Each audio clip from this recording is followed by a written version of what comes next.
بسم اللہ والصلاۃ والسلام علی رسول اللہ۔ ایک سوال ہمارے پاس ہے کہ نبی کریم علیہ السلام کا جب ظاہری طور پر اس دنیا سے آپ نے پردہ فرمایا تو صحابہ کرام علیہ رضوان کی تعداد کتنی تھی؟ بعض لوگ کہتے ہیں 3 لاکھ تعداد تھی۔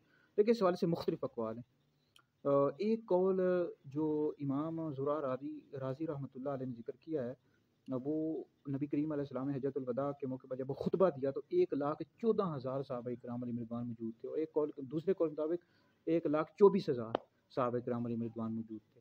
اور صحیح بخاری شریف میں کتاب المغازی میں حضرت سیدنا کعب بن مالک رضی اللہ تعالیٰ عنہ کا قول نقل کیا گیا کہ اس وقت کثیر مسلمان تھے، مطلب تعداد نہیں ذکر کی گئی۔